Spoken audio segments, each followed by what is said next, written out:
Good evening বন্ধুরা, তোমরা সবাই কেমন আছো? আশা করছি সবাই খুব ভালো আছো, আর আমিও ভালো আছি।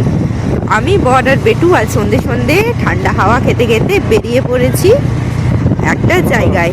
থাম্বনেল দেখে তোমরা সেটা বুঝতেই পারছো, তবুও জায়গাটায় চলো, জায়গাটাকে উপভোগ করো, তারপরে তোমরা বলবে আর তোমরা দেখবে। তো চলো আমাদের সাথে। প্রচণ্ড ঠান্ডা, বিশেষ করো ঠান্ডা ঠান্ডা হাওয়া দিচ্ছে, মনে হচ্ছে যেন কালিম্পং চলে এসেছে। তোমরা যদি কম খরচে কালিম্পং কার্শিয়াং ঘুরতে চাও, তাহলে অবশ্যই তোমরা পুরুলিয়া এসো। ঠান্ডা ঠান্ডা হাওয়াও হবে আর অযোধ্যা পাহাড়েরও ফিল হবে। তো প্লিজ তোমরা এসো, পুরুলিয়াতে বেশ ঘোরার জায়গা রয়েছে, দারুণ আনন্দ করবে আর ঠান্ডাটাকে উপভোগ করবে। আমরা প্রচুর পয়সা খরচা করে ঠান্ডা আবহাওয়া নিতে পাহাড়ে যাই, তো আমাদের এখানে পুরুলিয়াতেই এত সুন্দর ওয়েদার। অন্তত শীতকালে, এখনও কনকনিয়ে ঠান্ডাটা পড়েনি, তো এখন এত সুন্দর ওয়েদার যে বলার নেই। তো বন্ধুরা, যেখানে যাওয়ার জন্য আমরা বেরিয়েছিলাম সেখানে আমরা এসে পৌঁছেছি। তো চলো তোমাদের দেখাই। থেকে হচ্ছে আমাদের লাইটিং শুরু হয়ে গেছে। এটা ভ্রমিত হয়েও না, এটা ট্রাকের লাইট, ঠিক আছে? এটা প্যান্ডেলের লাইট নয়, প্যান্ডেলের লাইট। ওই দেখো, দুর্গা পুজো না অনুকূল ঠাকুরের উৎসব তোমরা কেউ ধরতে পারবে না। জাস্ট তোমরা দেখো, এখান থেকে লাইটিংটা শুরু হয়েছে। দেখো, অসম্ভব সুন্দর। সত্যি যে 2 কোটি টাকার প্যান্ডেল, সেটা তোমরা চোখে না দেখলে বুঝতে পারবে না। দারুণ। দেখছো গোটা রাস্তা কত দূর থেকে যে লাইটিংটা করেছে, জাস্ট তোমরা দেখো। আমি তো চোখের সামনে দেখছি আর অনুভব করছি, তাই তোমাদের সাথে আমার অনুভূতিটা একটুখানি শেয়ার করে নিচ্ছি, যাতে তোমরাও আমার আনন্দের ভাগিদার হতে পারো। তোমাদের সাথে সব কিছুই শেয়ার করি, ভালো মন্দ, তাই এটাও শেয়ার করছি। দেখছো কত দূর থেকে লাইট, ও যেন ঠিক যেন জগদ্ধাত্রী পুজো চন্দননগর, কোনো কথা হবে না। অসম্ভব অসম্ভব সুন্দর। ফাইনালি আমরা গন্তব্যে পৌঁছে গেছি, আর দেখছো কত লোকের সমাগম। মানে এত ঠান্ডার মধ্যেও ঠান্ডাকে উপেক্ষা করে সবাই উপস্থিত হয়ে গেছে। যথারীতি আমি বর ছেলেও উপস্থিত হয়ে গেছি। এখানে আজ হচ্ছে অনুকূল ঠাকুরের উৎসব। কি বলতো, এখানে প্রত্যেক বছরই হয়, তবে ছোট করে হয়। এবছর এতটাই বড় করে প্যান্ডেল হয়েছে, অনুষ্ঠান হয়েছে, যে দুর্গাপুজোর সময়ও এত বড় প্যান্ডেল হয় না। আর সত্যি কথা বলতে কি, মাঠটা এতটাই বড় না, বেশ সুন্দর সাজানো গোছানো হয়েছে। তো গেটের ভেতর দিয়ে ঢুকে পড়েছি। এদের অনুকূল ঠাকুরের উৎসবের জন্য তোমার বই মেলা হয়েছিল, তারপর নানা রকমের ক্যাম্প বসেছিল।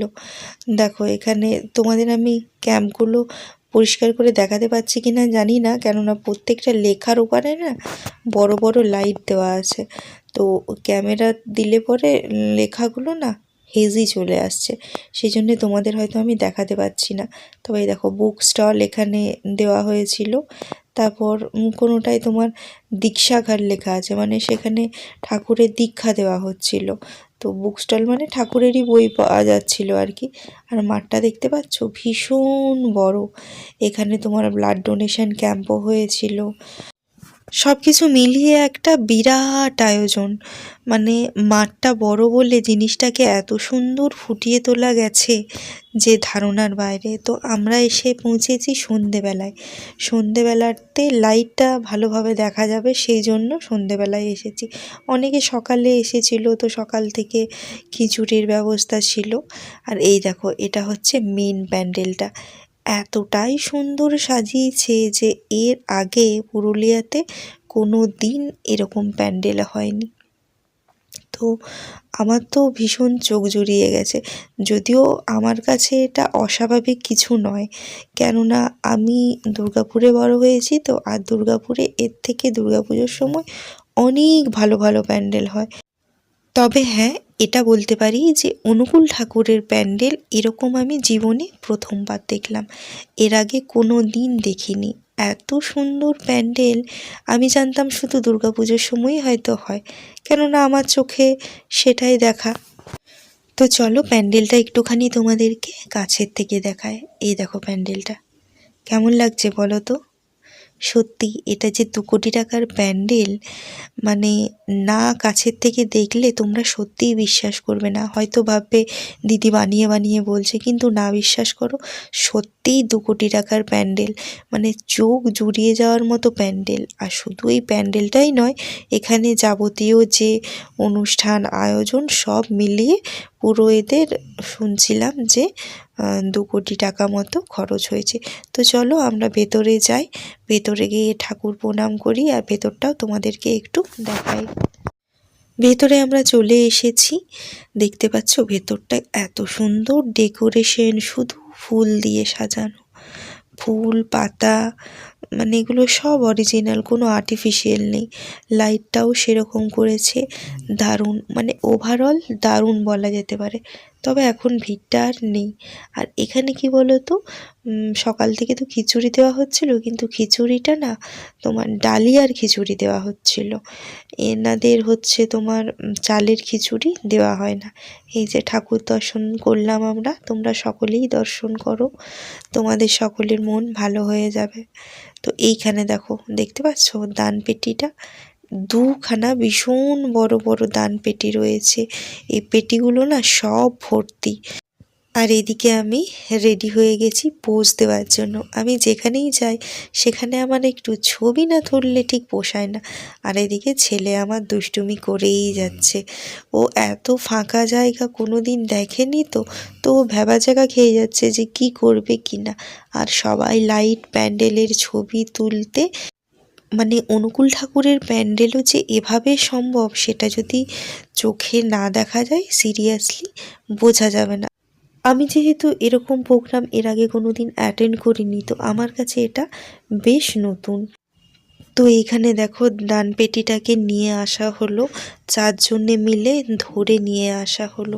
এতটাই ভারী আর এতটাই ভর্তি যে 2 জনের পক্ষে নিয়ে আসা পসিবল নয়। তো সবাই মিলে এই দানপেটিটাকে নিয়ে এলো, এরপরেই গাড়িটাতে ওঠানো হবে। আর সত্যি কথা বলতে কি, ট্রাঙ্কটা এতটাই বড় যে গাড়ির মধ্যে ঢুকবে বলে আমার তো মনে হচ্ছে না। তো যাই হোক, ওনারা ওনাদের ব্যবস্থা করুক, আমি আর বেশি দেরি করব না। আমরা ঠান্ডার মধ্যে আর থাকতেও ভালো লাগছে না, তো এখান থেকে সোজা বাড়ির উদ্দেশ্যে বেরিয়ে পড়ব। আর এখন আর সেরকম ভিড় নেই, এখন যারা লোকাল রয়েছেন তারা প্যান্ডেল দেখতে আসছেন, ফুলের ডেকোরেশন দেখতে, একটু ছবি তুলতে আসছে, এই আর কি। আমি যখন সকালে মর্নিং ওয়াক যাই তখনই আমি দেখেছিলাম টোটোতে করে করে অনেক মানুষ লাগেজ নিয়ে আসছিলেন, অনেকে গাড়িতে করে আসছিলেন। তো তখন আমি জানতাম না যে আমাদের এখানেই এত বড় অনুষ্ঠান হচ্ছে সেটা শুনেছিলাম, কিন্তু এইভাবে এত বড় অনুষ্ঠান সেটা আমি শুনিনি। তো আমরা মা বেটু মিলে জুতো পরছি, জুতো পরা হয়ে গেলে বেরিয়ে পড়বো। তো এইখানে হচ্ছে বাইরের রাস্তাটা, এটা দিয়ে আমরা বেরোবো। আর তোমাদেরকে আগেই দেখিয়েছিলাম 2খানা বড় বড় ট্রাঙ্ক ছিল, তো একটা ট্রাঙ্ক তো দেখলে আগেই নিয়ে যাওয়া হচ্ছিল, আর এটা হচ্ছে 2 নম্বর ট্রাঙ্কটা। দেখছো, মানে 2 জনে মিলে ধরে নিয়ে যাওয়া যাচ্ছে না, 4 জনকে ধরতে হচ্ছে, এতটাই ভারী, এতটাই মানে দান পড়েছে আর কি। তো যাই হোক, আমাদের ঘোরা হয়ে গেছে, এরপর আমরা বাড়ি চললাম। বিভিন্ন মানুষ বিভিন্ন রকমের উপার্জনের তাগিদে এসেছে, যেমন বেশ কিছু খেলনার দোকান বসেছিল, আর এমনি টুকটাক ঝালমুড়ি ফুচকা বসেছিল। তো বাইরেটাও বেশ সুন্দর ডেকোরেশন হয়েছিল। ওভারঅল বেশ একটা খুব সুন্দর সন্ধেবেলা কাটালাম। তো এখান থেকে সোজা চলে যাব বরের আড্ডার থেকে, সেখানে গিয়ে একটু চা পকোড়া খাবো, ঠান্ডার মধ্যে আর ভালো লাগছে না, তারপরে সোজা বাড়ি যাব। তো বন্ধুরা, আমাদের প্যান্ডেল দেখা হয়ে গেল, এবারে বাড়ির উদ্দেশ্যে রওনা হয়েছি। তো তোমাদের প্যান্ডেল কেমন লাগলো অবশ্যই তোমরা কমেন্ট করে জানিও, আশা করছি তোমাদের আমার মতোই ভালো লাগবে। তো তোমরা কমেন্ট করে জানিও, আর সকলে ভালো থেকো, সুস্থ থেকো, দেখা হচ্ছে আবার নেক্সট ব্লগে। টাটা।